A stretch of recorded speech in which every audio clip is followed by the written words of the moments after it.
दोस्तों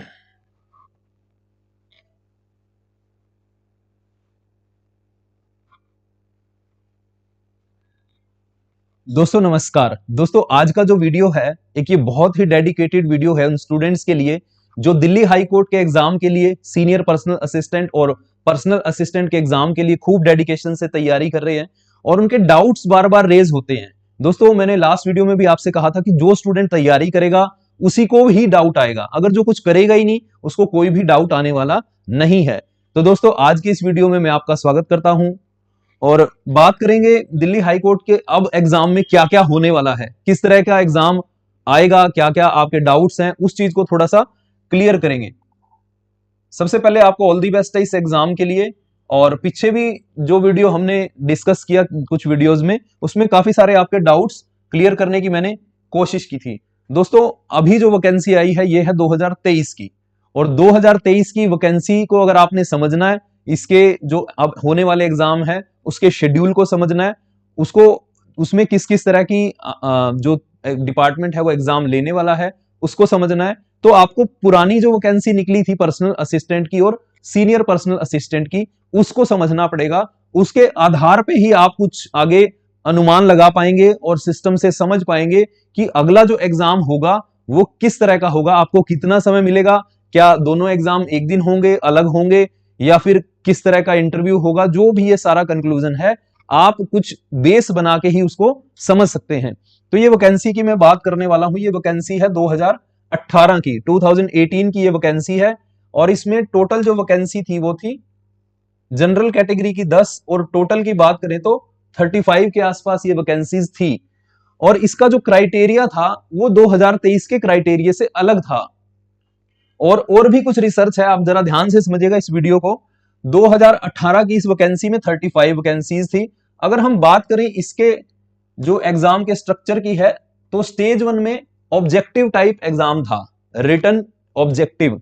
और स्टेज 2 में English type writing test, stage 3 में इंग्लिश का शॉर्ट एंड टेस्ट, स्टेज 4 में रिटन एग्जाम डिस्क्रिप्टिव, और 5वें में इंटरव्यू। यानी कि इस बार 4 फेज से आपको गुजरना पड़ेगा। 2018 के जो स्टूडेंट्स थे उनके लिए 5 फेज थे। और मैं आपको बताऊंगा कि शॉर्ट एंड वाले स्टूडेंट्स के लिए 2023 की वैकेंसी फायदे का कैसे साबित हो सकती है, फायदेमंद कैसे हो सकती है। तो ये 5 स्टेज थी, पांचों का क्राइटेरिया अब आपको समझने की बहुत ज्यादा जरूरत नहीं है, क्योंकि उस क्राइटेरिया पे जो होना था हो गया। अब हम कुछ और समझेंगे। अब ये जो 5 जो इसका क्राइटेरिया थे, आपको ये समझना है कि 2018 में जो स्टेज 1 में ऑब्जेक्टिव हुआ, 2 में इंग्लिश टाइपिंग का टेस्ट हुआ, स्टेज 3 में शॉर्ट हैंड का टेस्ट हुआ, और स्टेज 4 में रिटन डिस्क्रिप्टिव हुआ, और 5वीं स्टेज इंटरव्यू की थी। अब सबसे पहले यह समझना है कि जो वैकेंसी निकली थी वो निकली थी ये 18/9/2018 को। और 18/9/2018 को जो वैकेंसी निकली थी उसका जो ऑब्जेक्टिव टाइप का यानी कि पहले लेवल का एग्जाम हुआ था वो हुआ था 23 दिसंबर 2018 को। यानी कि सितंबर में वैकेंसी आई और दिसंबर में पहले लेवल का एग्जाम हुआ। तो थोड़ा सा आप इस चीज से पहले आइडिया लें कि 2 से 3 महीने दिल्ली हाई कोर्ट ने, अभी 19 की जो वैकेंसी थी उस पर भी बात करेंगे, तो शायद आप इन चीजों को समझ पाएंगे कि किस तरह से आपके एग्जाम का शेड्यूल रह सकता है, इस चीज को आप समझेंगे। ऑब्जेक्टिव के बाद जो इंग्लिश टाइप राइटिंग टेस्ट था और इंग्लिश का शॉर्ट एंड टेस्ट था, इंग्लिश का typing test, shorthand test, ये हुआ 9 मार्च और 10 मार्च को। यानी कि एक ही दिन में ये एग्जाम दोनों लिए गए थे, टाइपिंग का भी और शॉर्ट एंड का भी। इस चीज से ही अब हम समझेंगे कि 2023 की वैकेंसी में क्या होने वाला है। उसके बाद रिटन का डिस्क्रिप्टिव हुआ, उसके बाद इंटरव्यू हुआ 27/5/2019 को, और ये वैकेंसी आई थी 18/9/2018 को, जिसका लास्ट फेज खत्म हुआ 27/5/2019 को। यानी कि सितंबर से मई तक लगभग 8 से 9 महीने पूरी जो वैकेंसी के फेज कंप्लीट करने में लगे, इतना टाइम लगा था। और सबसे खास बात क्या, इंग्लिश टाइपिंग टेस्ट और शॉर्ट हैंड का टेस्ट एक ही दिन हुआ था। आप इस चीज को थोड़ा सा जाके दिल्ली हाई कोर्ट की साइट पे ये अभी भी एडवर्टीजमेंट है इसके सारे फेज के, कब कब एग्जाम हुआ, आप थोड़ा सा खुद से भी डिटेल में आप जाके इसको देख सकते हैं। उसके बाद बात करें अगली वैकेंसी की, उसके बाद की वैकेंसी थी 2019 की। 2019 में 57 वैकेंसीज आई थी सीनियर पर्सनल असिस्टेंट के लिए। सीनियर पर्सनल असिस्टेंट की 57 वैकेंसीज आई थी, जिसमें से जनरल की 23 वैकेंसीज थी। अब इसके क्राइटेरिया को आप थोड़ा सा समझेंगे कि 2019 का जो क्राइटेरिया था वो क्या था। ये पोस्ट निकली थी लगभग 2019 जनवरी में, जनवरी 2019 में ये पोस्टें आई थी। और इसका जो क्राइटेरिया था, इसका क्राइटेरिया था सबसे पहले ऑब्जेक्टिव टाइप, उसके बाद डिस्क्रिप्टिव 1A और 1B, यानी कि ये एक ही पार्ट के सब पार्ट बनाए हुए थे। उसके बाद बात करें इंग्लिश शॉर्ट एंड टेस्ट, और चौथा फेज इंटरव्यू, यानी कि इसमें टाइपिंग नहीं था, इसमें टाइपिंग का क्वालिफिकेशन कोई भी नहीं रखा गया था। और ये दोनों एग्जाम भी एक ही दिन लिए गए थे, ऑब्जेक्टिव और सब्जेक्टिव एक ही दिन लिए गए थे। 31/1/2019 को ये वैकेंसी आई थी, और अप्रैल में ये दोनों टेस्ट एक ही दिन पे 28/4/2019 को ये दोनों एग्जाम एक ही दिन में लिए गए। उसके बाद जो शॉर्ट हैंड का टेस्ट हुआ 29 सितंबर से 7 अक्टूबर तक, यानी कि अलग अलग दिन बैचेस बना के लगभग 650 स्टूडेंट्स ने ये एग्जाम लास्ट टाइम पे दिया था। क्योंकि शुरू में अगर शॉर्ट हैंड के हम स्टूडेंट्स हैं, अगर हमें शुरू में डिस्क्रिप्टिव ऑब्जेक्टिव ले लिया जाए, बहुत सारे तो ऑब्जेक्टिव के एग्जाम में ही स्टूडेंट्स निकल जाते हैं, क्योंकि नेगेटिव मार्किंग होती है, थोड़ा सा टफ भी होता है। तो थोड़ा सा इस चीज का बेनिफिट इस बार की वैकेंसी में आपको मिलने वाला है। तो बात करें मेन डिस्क्रिप्टिव के बाद हुआ इंग्लिश शॉर्ट हैंड का टेस्ट, उसके बाद हुआ इंटरव्यू। इंटरव्यू में सिर्फ 82 स्टूडेंट्स थे। और आप इसमें अगर गैप देखेंगे जनवरी से लेके और लास्ट जो ये स्टेज 3 में ये लगभग ये गया था 8 जनवरी, 9 जनवरी, 13, 14, यानी कि जनवरी में ये एग्जाम इंटरव्यू तक पहुंच गया था 31/1/2019 से, और लगभग एक साल इसमें गया था। 2019 की वैकेंसी में 18 में भी लगभग 8-9-10 महीने गए थे। तो इसमें कितना कितना गैप आता है, अब 2023 में भी इसको थोड़ा सा हम डिटेल में समझेंगे। तो ये था 2018 और 19 का क्राइटेरिया। इसके बाद अगर बात करें अभी जो एग्जाम होने वाला है 2023, अब इसके 4 पार्ट हैं। सबसे पहला टाइपिंग, और टाइपिंग भी क्वालिफाइंग है। उसके बाद है दूसरा स्किल टेस्ट। स्किल टेस्ट यानी कि आपका शॉर्ट हैंड का, जिसमें आपके 2 टेस्ट लिए जाएंगे।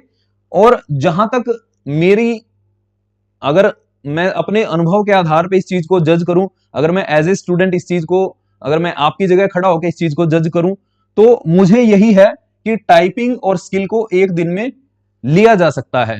इसके बहुत ज्यादा चांसेस है, क्योंकि जब ऑब्जेक्टिव और डिस्क्रिप्टिव एक दिन में लिया गया एक वैकेंसी में, और दूसरी वैकेंसी में जब टाइपिंग थी और उसमें स्किल भी था, उन दोनों को भी एक ही दिन में लिया गया। इसका मतलब क्या है कि आपको इन दोनों एग्जाम में कोई बहुत गैप, क्या कोई भी गैप नहीं मिलने वाला, क्योंकि टाइपिंग इजीली मॉर्निंग में हो सकता है उसको क्वालिफाई करके।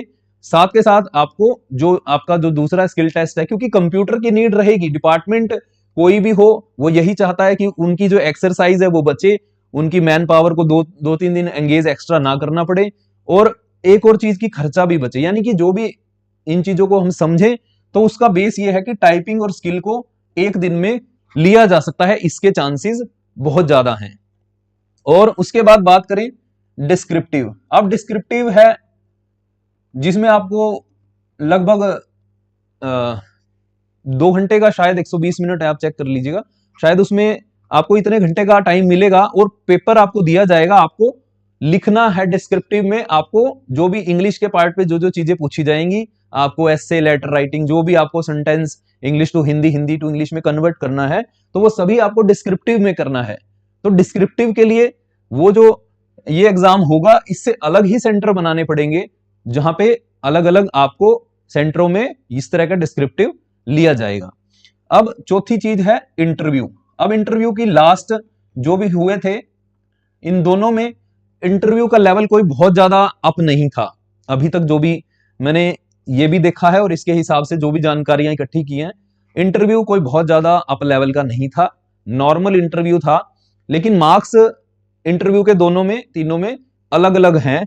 बाकी अगर आप इसको समझे कि ये दोनों एक दिन हो सकते हैं, उसके बाद उस समय देके आपको डिस्क्रिप्टिव लिया जा सकता है। लेकिन एक चीज बहुत ही खास है यहाँ पे समझने वाली, कि अभी जो स्टूडेंट बहुत सारे कमेंट में पूछ भी रहे थे कि क्या डिस्क्रिप्टिव की तैयारी साथ के साथ शुरू कर देनी चाहिए या अपना ये एग्जाम स्किल की तैयारी करके टाइपिंग की करके उसके बाद में शुरू करनी चाहिए।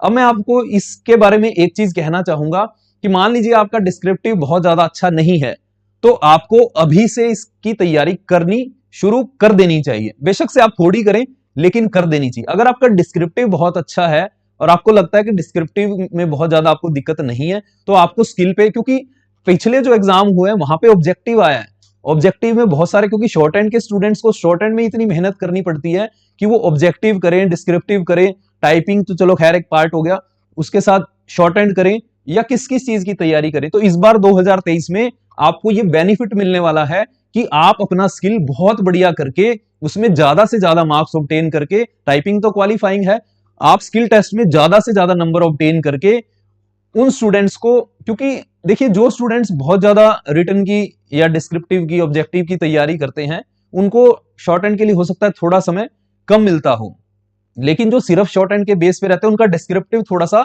वीक होता है। लेकिन जो इन दोनों का बैलेंस बना के चलते हैं उसके लिए चांसेस बहुत ज्यादा बढ़ जाते हैं। तो आप डिवाइड करिए अपने शेड्यूल को। अगर आपका डिस्क्रिप्टिव और स्किल दोनों ही एक जैसा है तो 50-50 टाइम दीजिए। अगर आपका डिस्क्रिप्टिव अच्छा है, स्किल में कमी है, तो 75 और 25 आप टाइम दीजिए।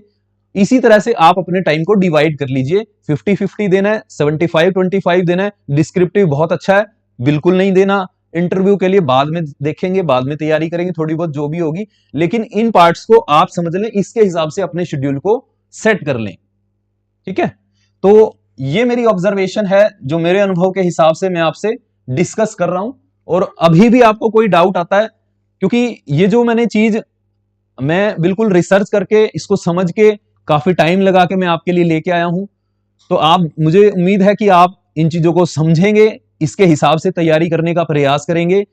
और फिर भी कोई डाउट आए आपको तो कमेंट बॉक्स में जाके जरूर लिखेंगे, और वीडियो अच्छा लगे तो लाइक करेंगे और शेयर करेंगे। इसी उम्मीद के साथ wish you all the best. मिलते हैं किसी अगले वीडियो में, तब तक के लिए नमस्कार, जय हिंद, वंदे मातरम।